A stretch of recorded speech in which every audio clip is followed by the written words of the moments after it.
So, Matt Madigan, morning after bottom to top. What are your thoughts?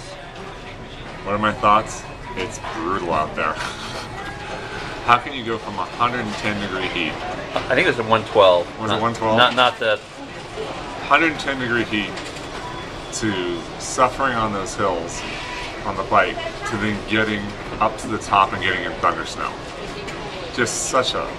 And what's a thunder snow? Just so... Well, there's thunder and lightning rolling in with snow. And it was cold. So you had snow in August. On that way. So in 24 hours you went from 110 to snow. Yes. And you're also doing this little thing by going from negative 232 to over 14,000. Yeah, it was a great event. It was so awesome.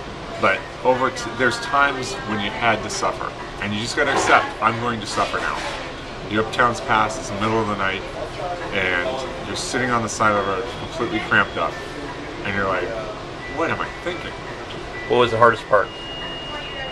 That the Towns Pass stretch, and then up at the top when that storm was coming in, and looking, you know, we're within 20 minutes of the top, knowing we made our time goal, because we had 2 hours to go, and then having to turn around. That was the tough parts. And the other hard part was that freaking road up to the portal from Lone Pine. Because you leave town and it looks flat, but you're doing 7 miles an hour, and you're suffering. It's just your heart rate's up, the sun's shining on you, and it looks flat, and you just feel like, what is this? And what was the best part? What was the best part? The camaraderie, the sags, the support, the group tagging up together in the desert and having, you know, a pace line where everyone was contributing and everyone was we were just going through the desert in a group at a good speed, and you just felt like, yeah, you know, you're 30 miles in and very optimistic.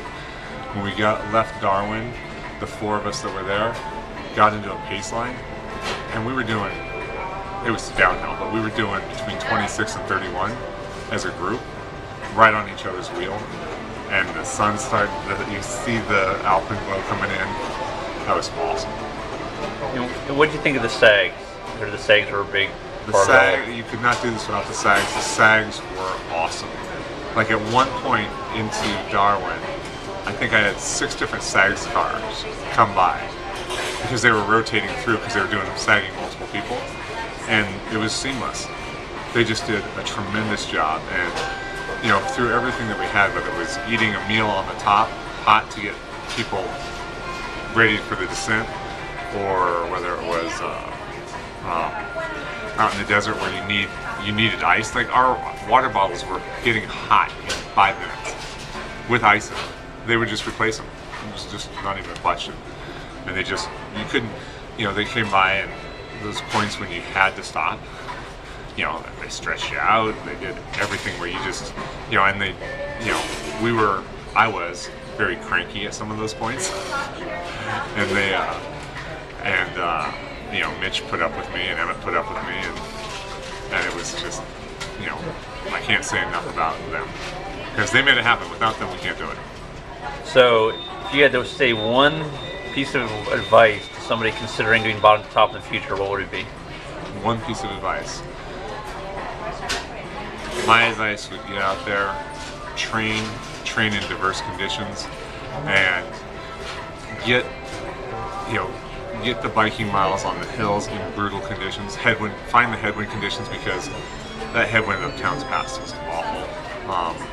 But get on the bike and then be prepared to hike, and more than anything else that I found, know your body and your nutritional needs and stick to them, because I found multiple times along the way that you could feel just your sugar levels going down. You need to have your nutrition dialed in, because if you don't, you just can't do this, and you need to make it happen. And that's, if you don't practice what you're going to be doing, like you read all about it, but if you don't practice it, you won't be able to do it.